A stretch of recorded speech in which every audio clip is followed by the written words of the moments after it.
Bien le bonjour et bienvenue à cette nouvelle vidéo qui se veut de vous partager de nouvelles informations en relation avec ceux déjà donnés auparavant sur la série du mois de septembre 2015.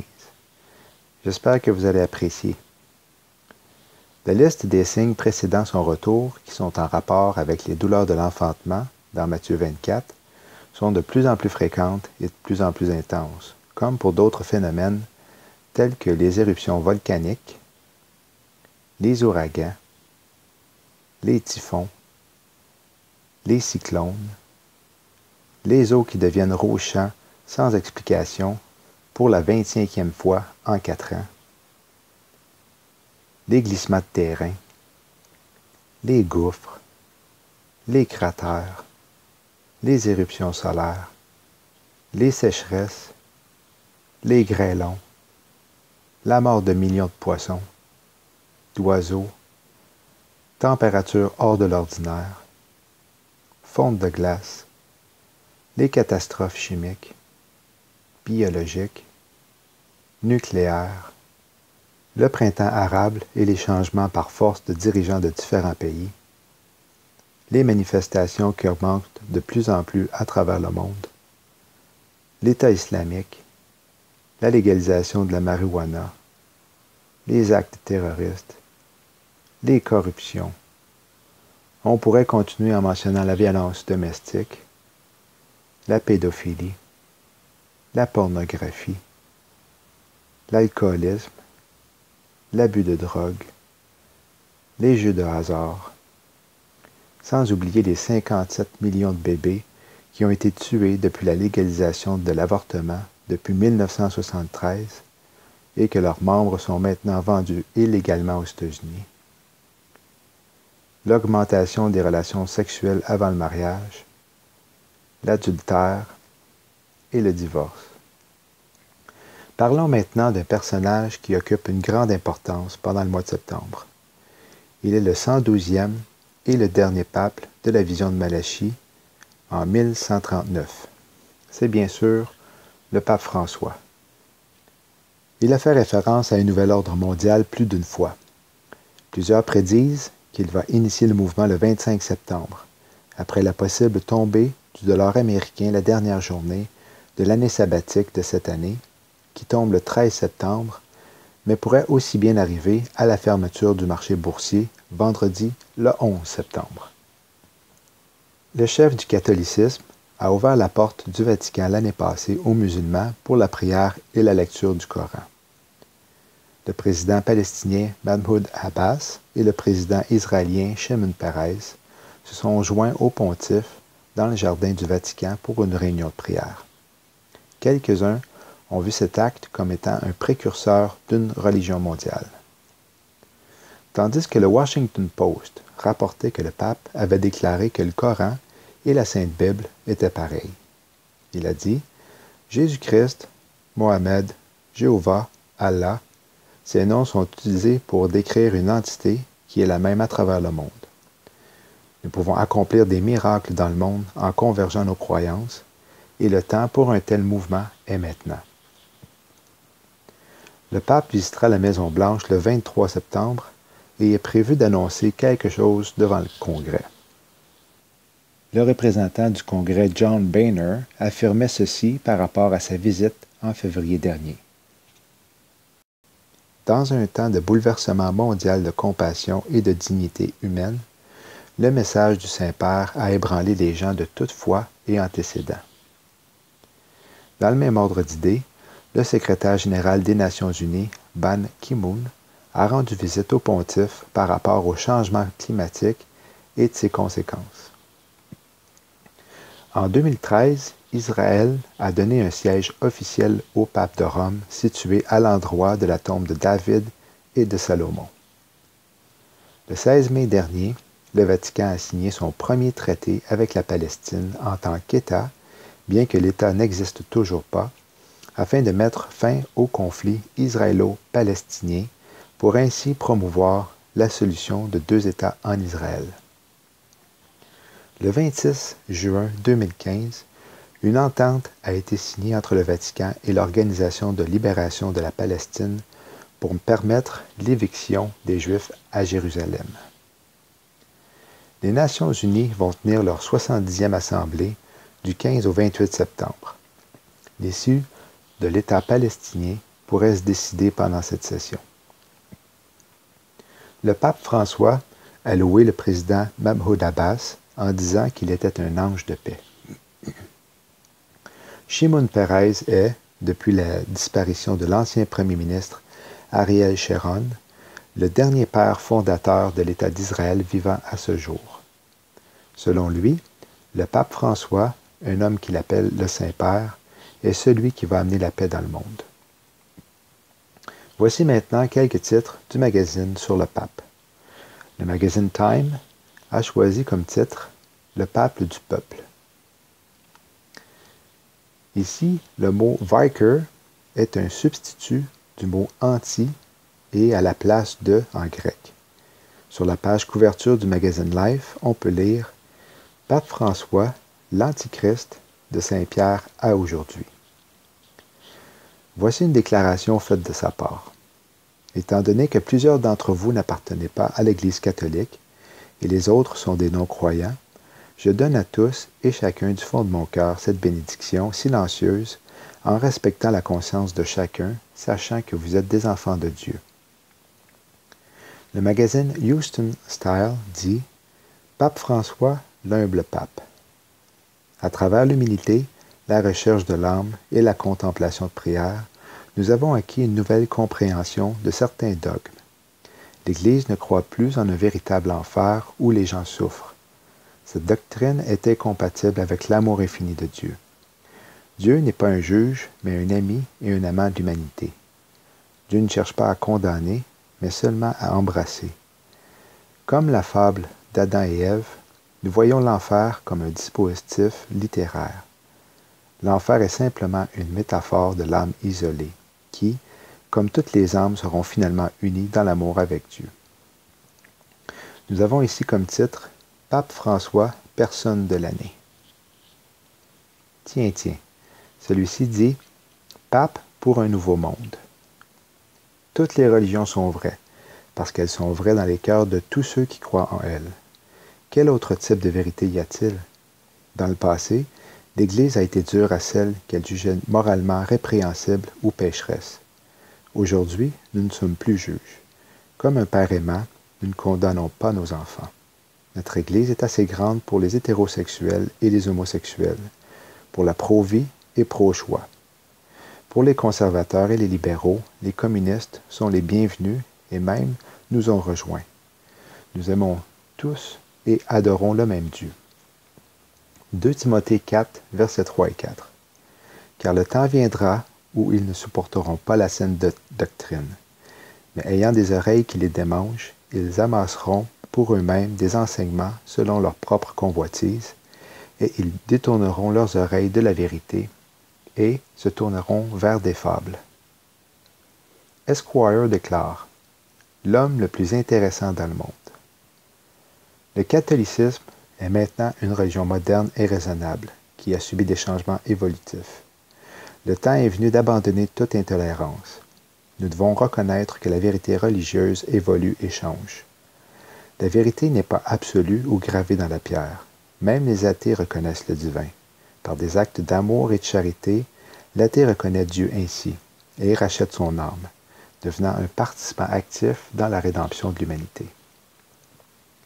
Dieu est en train de changer et d'évoluer en tant que nous sommes. Dieu vit en nous et dans nos cœurs. Lorsque nous diffusons l'amour et la bonté dans le monde, nous touchons notre propre divinité et la reconnaissons. La Bible est un beau livre saint, mais comme toutes les grandes et anciennes œuvres, certains passages ne sont pas à jour. Certains appellent même à l'intolérance ou au jugement. Le temps est venu pour voir ces versets comme des interpolations plus tard, contrairement au message d'amour et de vérité, qui rayonne autrement par l'Écriture. Certains considèrent pouvoir avoir un rapport personnel, direct, immédiat avec Jésus-Christ en dehors de la communion et de la médiation de l'Église. Ce sont des tentations dangereuses. Ce sont des tentations nuisibles. Ce sont, comme le disait le grand pape Paul VI, des dichotomies absurdes. 1 Timothée 4.1. Or, l'Esprit dit expressément que dans les derniers temps, quelques-uns se détourneront de la foi, s'attachant à des esprits séducteurs et à des doctrines des diables. L'homme de la royauté sur le monde parle de nouvel ordre mondial avec une monnaie et une religion. Le Vatican a rédigé un document le 11 juillet 2013 appelé Motu Propria, qui en latin veut dire de son propre accord et est la plus haute forme d'instrument légal sur la planète. Ceci étant dit, le certificat de naissance de chaque individu ferait en sorte que nous serions une entreprise qui devrions contrôler la consommation d'énergie et répondre au Vatican selon la loi. L'ascension du pape François comme acteur politique a été bien reçue. La Rome papale refait surface et regagne la puissance politique qu'elle détenait autrefois sur la scène mondiale dans les jours glorieux de l'Empire romain. Passons maintenant à des sujets concernant la période du mois de septembre. Le 14 juillet dernier, un accord nucléaire a été signé avec l'Iran, un pays qui a déclaré à maintes reprises qu'Israël est le petit Satan et que les États-Unis sont le grand Satan et qu'il devait être anéanti. Le Congrès américain a 60 jours pour se prononcer sur l'accord conclu avec Téhéran. La décision devrait donc être rendue officielle tout près de la fête des trompettes. Après l'entente avec l'Iran, M. Barack Hussein Obama a laissé savoir à M. Poutine qu'Israël serait le prochain à être amené sur le talon devant la communauté mondiale pour les crimes nucléaires qu'ils ont commis. Obama, les Nations unies et le Vatican planifient de forcer Israël d'accepter les termes sur lesquels ils se sont entendus, ou bien ce serait la guerre. Le président des États-Unis et ses dirigeants ont déclaré que l'OTAN et sa puissance se préparaient à affronter Israël d'ici 3 mois si une entente n'avait pas lieu. L'OTAN a annoncé que le Commonwealth Trident Juncture 2015, qui était cédulé pour faire des exercices entre le 28 septembre au 6 novembre en Italie, Portugal et Espagne, avec une participation de 25 000 troupes, avait plutôt altéré la plus grosse alliance militaire de l'histoire. Elle atteindrait 36 000 troupes additionnelles de 30 pays qui y participeraient, incluant des nations qui ne font pas partie de l'Organisation du Traité de l'Atlantique du Nord, comme la Suisse et l'Autriche. La plus grosse alliance militaire de l'histoire se positionnerait sur la côte de la Méditerranée du 3 octobre au 6 novembre, prêt à intervenir contre Israël. L'Union européenne et le président Obama se sont aussi entendus et ont sorti un rapport explosif recommandant des sanctions contre Israël par rapport aux nouvelles constructions faites à Jérusalem afin d'éviter une catastrophe globale.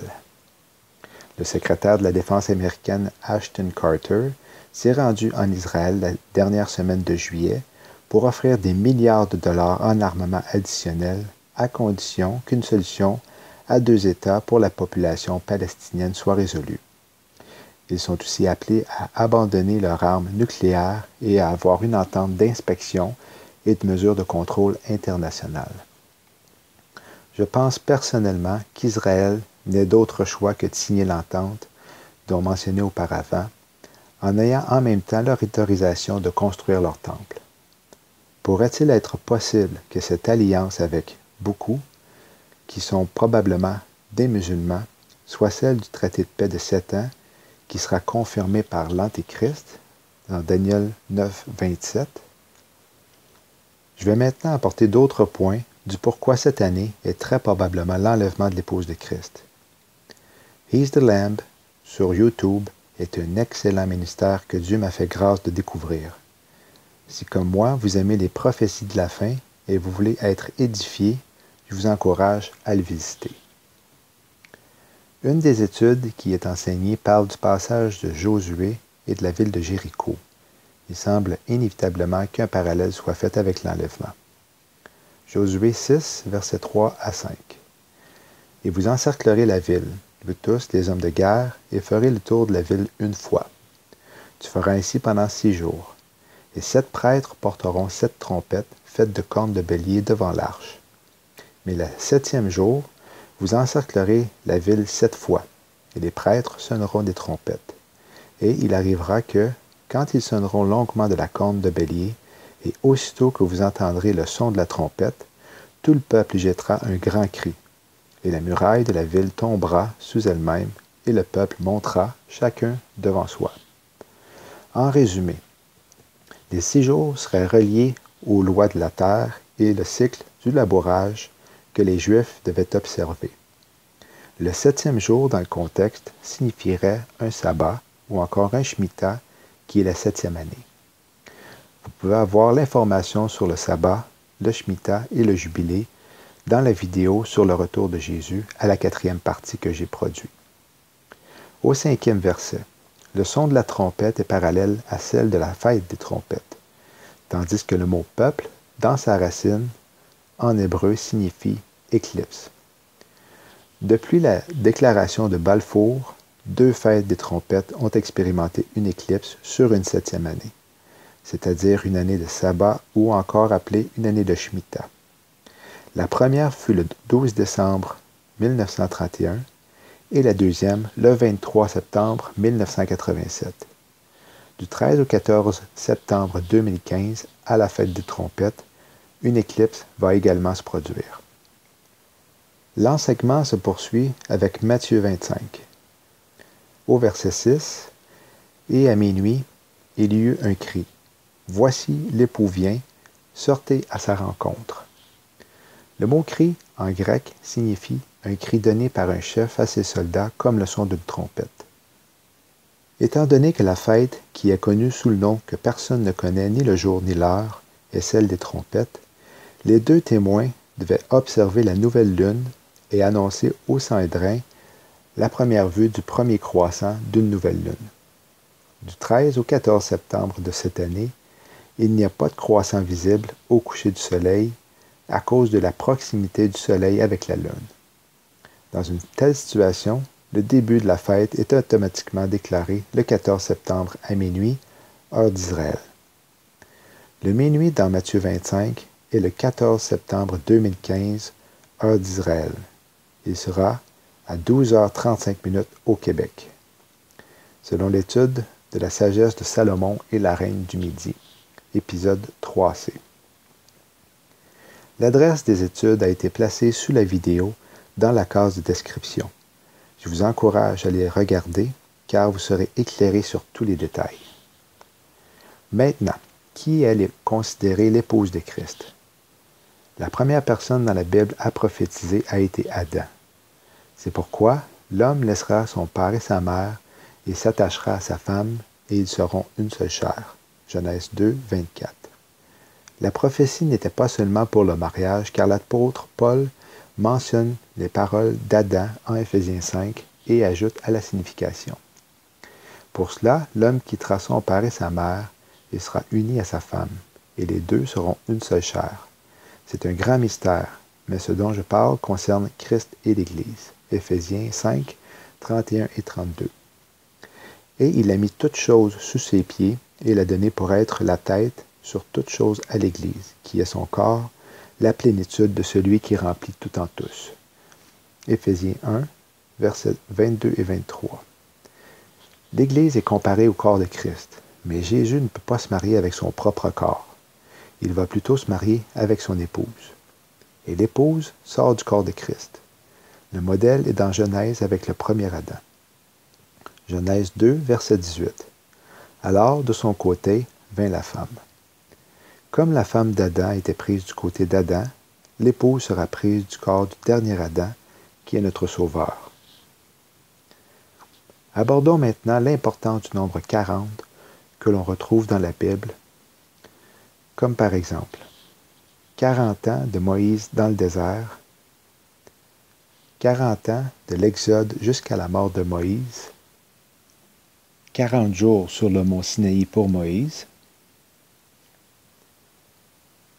un autre 40 jours pour Moïse sur la montagne après l'épisode du veau d'or, 40 ans de règne pour le roi David, 40 ans de règne pour Salomon, 40 jours de Jonas à Ninive, 40 ans de règne pour Joas, 40 jours de jeûne pour Jésus dans le désert avant d'être testé par le diable, 40 jours d'enseignement venant de Jésus aux disciples après sa résurrection.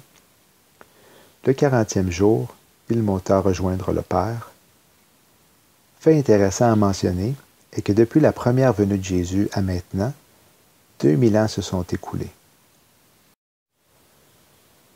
2 Pierre 3,8.